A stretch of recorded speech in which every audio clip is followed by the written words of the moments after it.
அன்பான இறை மக்களே, இன்று பைபிள் ரீடிங் பிளானின் 3வது நாள். இன்று நாம் அறிய இருக்கிற விவிலிய பகுதி தொடக்க நூல் அதிகாரம் 9 முதல் 12 வரை. அதிகாரம் 9இல் ஆண்டவர் நோவாவிற்கும் அவர் புதல்வருக்கும் ஆசி வழங்குகிறார். மேலும் இனி வெள்ளப்பெருக்கினால் மண்ணுலகை அழிக்க மாட்டேன் என்று கூறி ஒரு வில்லை மேகத்தின் மேல் வைக்கிறார். இது மண்ணுலகிற்கும் ஆண்டவருக்கும் இடையே உள்ள உடன்படிக்கையின் ஒரு அடையாளமாக இருக்கும். 10வது அதிகாரத்தில் நோவாவின் புதல்வரின் வழிமரபினர் பட்டியல் கொடுக்கப்பட்டுள்ளது. வெள்ளப்பெருக்குக்கு பின் இவர்களே உலகின் எல்லா நாடுகளிலும் பரவினர். 11வது அதிகாரத்தில் பாபேல் கோபுரம் பற்றி கூறப்பட்டுள்ளது. அப்பொழுது உலகம் முழுவதும் ஒரே மொழி பேசப்பட்டது. மக்கள் எங்கும் சிதறுண்டு போகாதபடி தங்களுக்கென ஒரு பெரிய கோபுரத்தை கட்டத் தொடங்கினர். அப்பொழுது ஆண்டவர் மக்களுக்குள் மொழிகளில் குழப்பத்தை உண்டாக்கினார். அதனால் மக்கள் பிரிந்து வெவ்வேறு இடங்களுக்கு சென்றனர். நகரை அவர்கள் கட்டி முடிக்கவில்லை. அதனால் அதற்கு பாபேல் என்று பெயர் வந்தது. அதன் பிறகு சேமின் வழிமரபினர் பட்டியல் கொடுக்கப்பட்டுள்ளது. இப்பொழுது அபிரகாம், சாராய், லோத் கானான் நாட்டை நோக்கி புறப்பட்டு சென்றனர். அதிகாரம் 12இல் அபிராம், சாராய் மற்றும் லோத் ஆகியோர் கானான் நாட்டை சென்றடைகின்றனர். இங்கு ஆண்டவர் அபிரகாமுக்கு தோன்றி, உன் வழிமரபினருக்கு இந்நாட்டை கொடுப்பேன் என்று கூறுகிறார். கானான் நாட்டில் உணவு பஞ்சம் ஏற்பட்டதால் அபிரகாம் எகிப்து நோக்கி செல்கிறார். சாராய் மிகவும் அழகுள்ளவளாக இருந்ததால் அவள் பொருட்டு தன்னை யாரும் கொன்றுவிடக்கூடாது என்று அஞ்சி அவளை தன் சகோதரி என்று அபிரகாம் கூறுகிறார். பார்வோனின் மேலதிகாரி சாராயை பார்வோனின் அரண்மனைக்கு அழைத்து செல்கிறார். அதனால் ஆண்டவர் பார்வோனையும் அவன் குடும்பத்தாரையும் கொடிய கொள்ளை நோயால் துன்புறுத்தினார். அதனால் பார்வோன் அபிராமை அழைத்து, இப்பொழுதே உன் மனைவியை கூட்டிக் கொண்டு புறப்படு என்று அனுப்பிவிடுகிறான். இதோடு 12வது அதிகாரம் முடிவடைகிறது. பைபிள் பிளானின் 3வது நாளான இன்று நாம் தொடக்க நூல் அதிகாரம் 9 முதல் 12 வரை வாசித்து அறிய இருக்கிறோம். தொடக்க நூல் அதிகாரம் 9. நோவாவுடன் கடவுளின் உடன்படிக்கை. கடவுள் நோவாவிற்கும் அவர் புதல்வருக்கும் ஆசி வழங்கி கூறியது, பல்கி பெருகி மண்ணுலகை நிரப்புங்கள். மண்ணுலகின் விலங்குகள், வானத்து பறவைகள், நிலத்தில் ஊர்வன, கடலின் மீன்கள் அனைத்தும் உங்களுக்கு அஞ்சி நடுங்கட்டும். அவை உங்கள் கைகளில் ஒப்படைக்கப்பட்டுள்ளன. நடமாடி உயிர் வாழும் அனைத்தும் உங்களுக்கு உணவாகட்டும். உங்களுக்கு பசுமையான செடிகளை உணவாக தந்தது போல இவை எல்லாவற்றையும் தருகிறேன். இறைச்சியை அதன் உயிராகிய இரத்தத்தோடு உண்ணாதீர்கள். உங்கள் உயிராகிய இரத்தத்திற்கு நான் ஈடு கேட்பேன். உயிரினம் ஒவ்வொன்றிடமும் மனிதர் ஒவ்வொருவரிடமும் நான் ஈடு கேட்பேன். மனிதரின் உயிருக்காக அவரவர் சகோதரரிடம் உயிரை நான் ஈடாக கேட்பேன். ஒரு மனிதரின் இரத்தத்தை எவர் சிந்துகிறாரோ அவரது இரத்தம் வேறொரு மனிதரால் சிந்தப்படும். ஏனெனில் கடவுள் மனிதரை தம் உருவில் உண்டாக்கினார். நீங்கள் பல்கி பெருகி பன்மடங்காகி மண்ணுலகை நிரப்புங்கள். கடவுள் நோவாவிடமும் அவருடன் இருந்த அவர் புதல்வரிடமும் கூறியது, இதோ நான் உங்களோடும் உங்களுக்கு பின்வரும் உங்கள் வழிமரபினரோடும் பேழையிலிருந்து வெளிவந்து உங்களோடு இருக்கும் உயிரினங்கள், பறவைகள், கால்நடைகள், நிலத்தில் உங்களுடன் உயிர் வாழும் விலங்கினங்கள் எல்லாவற்றோடும் மண்ணுலகில் உள்ள எல்லா உயிர்களோடும் என் உடன்படிக்கையை நிலைநாட்டுகிறேன். உங்களோடு என் உடன்படிக்கையை நிறுவுகிறேன். சதையுள்ள எந்த உயிரும் வெள்ளப்பெருக்கால் மீண்டும் அழிக்கப்படாது. மண்ணுலகை அழிக்க இனி வெள்ளப்பெருக்கு வரவே வராது. அப்பொழுது கடவுள் எனக்கும் உங்களுக்கும் உங்களுடன் இருக்கும் உயிருள்ள எல்லாவற்றிற்கும் இடையே தலைமுறை தோறும் என்றென்றும் இருக்கும்படி நான் ஏற்படுத்திய உடன்படிக்கையின் அடையாளமாக என் வில்லை மேகத்தின் மேல் வைக்கிறேன். எனக்கும் மண்ணுலகுக்கும் இடையே உடன்படிக்கையின் அடையாளமாக இது இருக்கட்டும். மண்ணுலகின் மேல் நான் மேகத்தை வருவிக்க அதன் மேல் வில் தோன்றும் பொழுது எனக்கும் உங்களுக்கும் சதையுள்ள உயிரினங்கள் எல்லாவற்றுக்கும் இடையே உள்ள என் உடன்படிக்கையை நான் நினைவு கூறுவேன். உயிர்கள் எல்லாவற்றையும் அழிப்பதற்கு தண்ணீர் இனி ஒருபோதும் பெருவெள்ளமாக மாறாது. வில் மேகத்தின் மேல் தோன்றும் பொழுது அதை நான் கண்டு கடவுளாகிய எனக்கும் மண்ணுலகில் இருக்கும் சதையுள்ள உயிரினங்கள் அனைத்திற்கும் இடையே என்றுமுள்ள உடன்படிக்கையை நினைவு கூறுவேன் என்றார். கடவுள் நோவாவிடம், எனக்கும் மண்ணுலகில் வாழும் எல்லா உயிரினங்களுக்கும் இடையே நான் ஏற்படுத்திய உடன்படிக்கையின் அடையாளம் இதுவே என்றார். நோவாவும் அவர் புதல்வரும். சேம், காம், எப்பேத்து ஆகியோர் பேழையிலிருந்து வெளிவந்த நோவாவின் புதல்வர். காம் கானானின் தந்தை. இவர்கள் மூவரும் நோவாவின் புதல்வர். இவர்களிலிருந்துதான் மண்ணுலகு முழுவதும் மனித இனம் பரவியது. நோவா நிலத்தில் பயிரிடுபவராகி திராட்சை தோட்டம் அமைத்தார். அவர் திராட்சை ரசத்தை குடித்து போதைக்குள்ளாகி தம் கூடாரத்தில் ஆடை விலகி கிடந்தார். கானானின் தந்தையாகிய காம் தன் தந்தை திறந்த மேனியராய் கிடப்பதைக் கண்டு வெளியே இருந்த தன் இரு சகோதரரிடம் அதை தெரிவித்தான். அப்பொழுது சேமும் எப்பேத்தும் ஒரு துணியை எடுத்து தங்கள் இருவரின் தோள் மேல் போட்டுக்கொண்டு பின்னோக்கி நடந்து தங்கள் தந்தையின் திறந்த மேனியை மூடினர். அவர்கள் முகம் எதிர்பக்கம் நோக்கி இருந்ததால் தங்கள் தந்தையின் திறந்த மேனியை அவர்கள் பார்க்கவில்லை. நோவாவிற்கு போதை தெளிந்ததும் தம் இளைய மகன் தமக்கு செய்ததை அறிந்தார். அப்பொழுது அவர், கானான் சபிக்கப்பட்டவன், தன் சகோதரருக்கு அவன் அடிமையிலும் அடிமையாக இருப்பான். சேமின் கடவுளாகிய ஆண்டவர் போற்றி, அவனுக்கு கானான் அடிமையாக இருப்பான். கடவுள் எப்பேத்து குடும்பத்தை பெருக செய்யட்டும். அவன் சேமின் கூடாரத்தில் வாழட்டும். அவனுக்கும் கானான் அடிமையாக இருக்கட்டும் என்றார். வெள்ளப்பெருக்குக்கு பின்னர் நோவா 350 ஆண்டுகள் வாழ்ந்தார். இவ்வாறு நோவா 950 ஆண்டுகள் வாழ்ந்த பின் இறந்தார். தொடக்க நூல் அதிகாரம் 10. நோவா புதல்வரின் வழிமரபினர். நோவாவின் புதல்வர் சேம், காம், எப்பேத்து ஆகியோரின் வழிமரபினர் இவர்களே. வெள்ளப்பெருக்குக்கு பின் அவர்களுக்கு புதல்வர் பிறந்தனர். எப்பேத்தின் புதல்வர் கோமேர், மாகோகு, மாதாய், யாவான், தூபால், மெசேக்கு, தீராசு. கோமேரின் புதல்வர் அஸ்கனாசு, இரிபாத்து, தோகர்மா. யாவானின் புதல்வர் எலிசா, தர்சீசு, கித்தீம், தோதானிம். இவர்கள் வழிவந்த கடற்கரை நாட்டினர் மொழி, குடும்ப, இனவாரியாக பிரிந்து தம் நாடுகளில் பரவினர். காமின் புதல்வர் கூசு, எகிப்து, பூற்று, கானான். கூசின் புதல்வர் செபா, அவிலா, சப்தா, ராமா, சப்தகா. ராமாவின் புதல்வர் சேபா, தேதான். மேலும் கூசுக்கு நிம்ரோது பிறந்தான். இவன்தான் முதலாக உலகத்தில் பேராற்றல் கொண்டவனாக விளங்கியவன். ஆண்டவர் திருமுன் இவன் ஆற்றல்மிக்க வேடனாக இருந்தான். இதனால் ஆண்டவர் திருமுன் நிம்ரோதை போன்ற ஆற்றல்மிக்க வேடன் என்ற வழக்கு ஏற்படலாயிற்று. முதலில் சினையார் நாட்டில் இருந்த பாபேல், எரேக்கு, அக்காது, கல்னே ஆகியவை அவன் ஆட்சிக்குள் வந்தன. அந்நாட்டிலிருந்து அசிரியா நாட்டுக்கு சென்று அங்கே நினிவே, இரகபோத்து, ஈர், காலாகு ஆகிய நகரங்களை அமைத்தான்.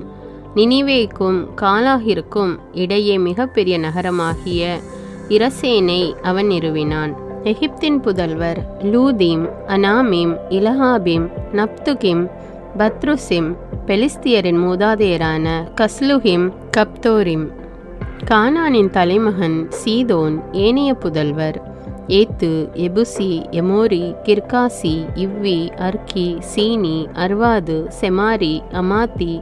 இந்த கானானின் குடும்பங்கள் பின்னர் பிரிந்து பரவலாயின. கானானியர் நாட்டு எல்லை சீதோனிலிருந்து தெற்கே கேரார் செல்லும் திசையில் காசா வரையும், கிழக்கில் சோதோம், கொமாரா, அத்மா, செபோயிம் செல்லும் திசையில் லாசா வரையும் பரவியிருந்தது. இவை காம் புதல்வரின் குடும்ப, மொழி, நாடு, இனவாரியான பிரிவுகள். எப்பேத்தின் மூத்த சகோதரன் சேமுக்கு புதல்வர் பிறந்தனர். சேம் எபேரியரின் முதுபெருந்தந்தை. சேமின் ஏனைய புதல்வர் ஏலாம், அசிரியா, அர்பகசாது, லூது, ஆராம். ஆராமின் புதல்வர் ஊசு, ஊல், கெத்தேர், மாசு. அர்பகசாதுக்கு செலாகு பிறந்தான். சேலாகிற்கு எபேர் பிறந்தான். எபேருக்கு புதல்வர் இருவர் பிறந்தனர். ஒருவனின் பெயர் பெலேக்கு, ஏனெனில் அவன் காலத்தில்தான் உலக மக்கள் பிரிந்தனர். அவன் சகோதரனின் பெயர் யோக்தான். யோக்தானின் புதல்வர் அல்மோதாது, செலேபு, அட்சர்மாவேத்து, எராகு.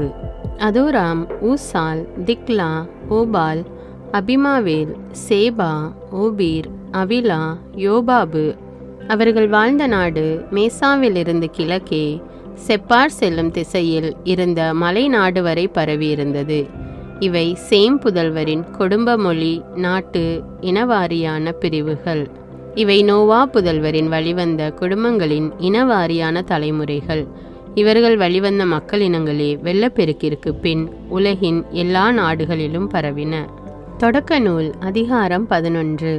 பாபேல் கோபுரம். அப்பொழுது உலகம் முழுவதிலும் ஒரே மொழியும் ஒரே விதமான சொற்களும் இருந்தன. மக்கள் கிழக்கிலிருந்து புறப்பட்டு வந்து சினையார் நாட்டில் சமவெளி ஒன்றை கண்டு அங்கே குடியேறினர். அப்பொழுது அவர்கள் ஒருவரை ஒருவர் நோக்கி, வாருங்கள், நாம் செங்கற்கள் அறுத்து அவற்றை நன்றாக சுடுவோம் என்றனர். அவர்கள் செங்கல்லை கல்லாகவும் கீழை காரையாகவும் பயன்படுத்தினர். பின் அவர்கள், வாருங்கள், உலகம் முழுவதும் நாம் சிதறுண்டு போகாதபடி வானளாவிய கோபுரம் கொண்ட நகர் ஒன்றை நமக்காக கட்டியெழுப்பி நமது பெயரை நிலைநாட்டுவோம் என்றனர். மானிடர் கட்டி கொண்டிருந்த நகரையும் கோபுரத்தையும் காண்பதற்கு ஆண்டவர் கீழே இறங்கி வந்தார். அப்பொழுது ஆண்டவர், இதோ மக்கள் ஒன்றாக இருக்கின்றனர், அவர்கள் எல்லோரும் ஒரே மொழி பேசுகின்றனர். அவர்கள் செய்யவிருப்பதன் தொடக்கமே இது. அவர்கள் திட்டமிட்டு செய்யவிருப்பது எதையும் இனி தடுத்து நிறுத்த முடியாது. வாருங்கள், நாம் கீழே போய் அங்கே ஒருவர் மற்றவரின் பேச்சை புரிந்து கொள்ள முடியாதபடி அவர்கள் மொழியில் குழப்பத்தை உண்டாக்குவோம் என்றார்.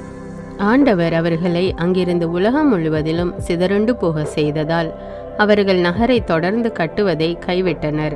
ஆகவே அது பாபேல் என்று வழங்கப்பட்டது. ஏனெனில் அங்கே ஆண்டவர் உலகெங்கும் வழங்கி வந்த மொழியில் குழப்பத்தை உண்டாக்கினார்.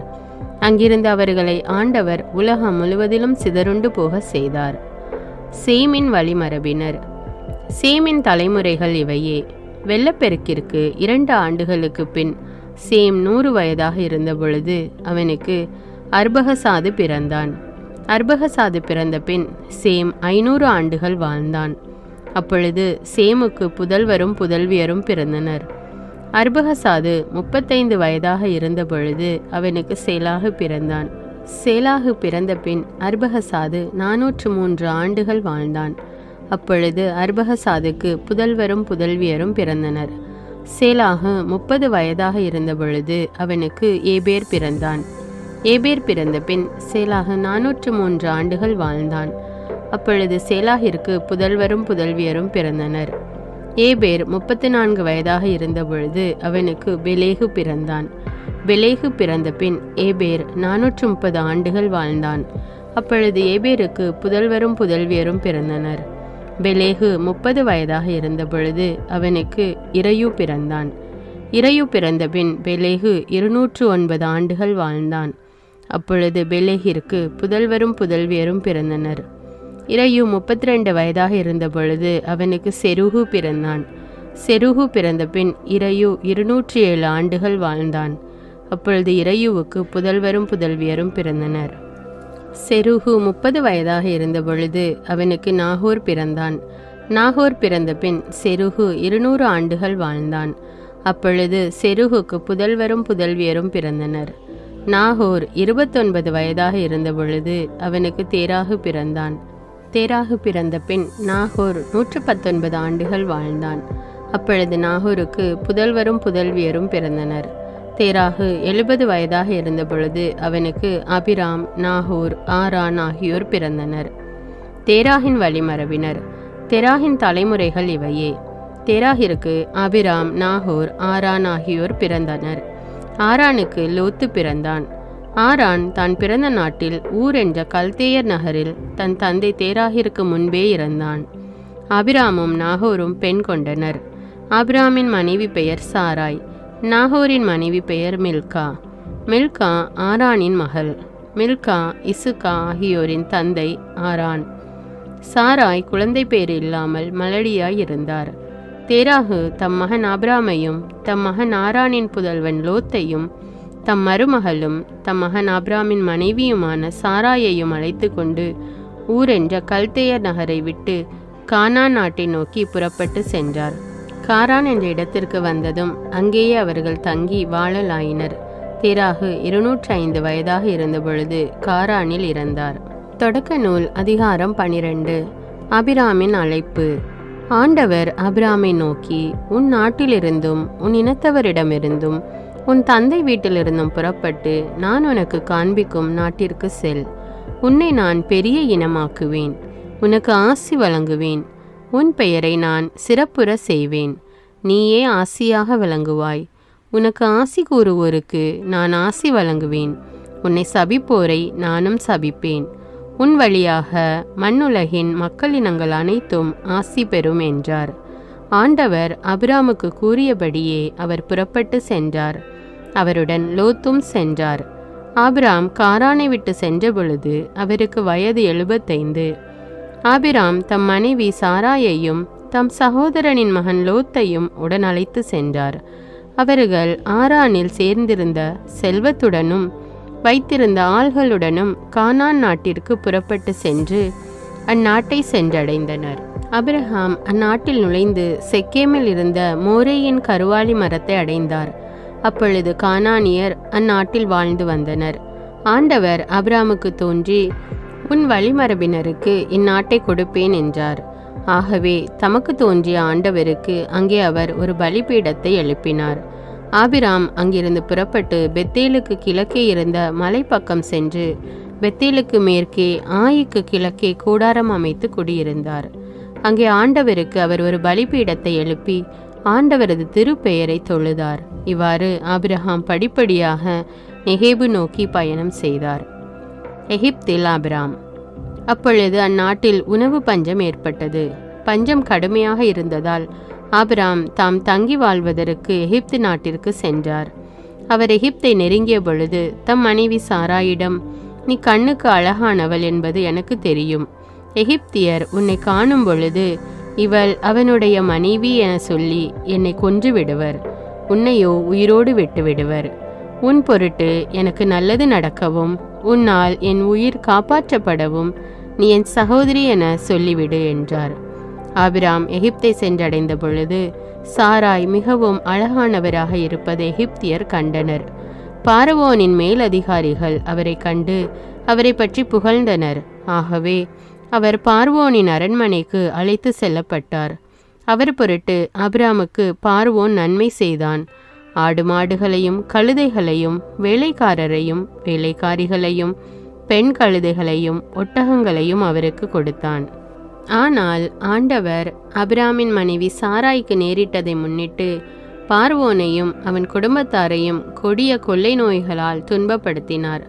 பார்வோன் ஆபிராமை அழைத்து அவரிடம், நீ எனக்கு இப்படி செய்துவிட்டாயே, அவள் உன் மனைவி என்று ஏன் என்னிடம் சொல்லவில்லை? அவள் உன் சகோதரி என்று நீ ஏன் சொன்னாய்? அதனால்தான் நான் அவளை என் மனைவியாக எடுத்துக்கொண்டேன். இப்பொழுதே உன் மனைவியை கூட்டிக் கொண்டு புறப்படு என்றான். பின் பார்வோன் தன் ஆள்களுக்கு கட்டளையிட அவர்கள் அவரை அவர் மனைவியுடனும் அவருக்குரிய எல்லாவற்றுடனும் அனுப்பிவிட்டனர்.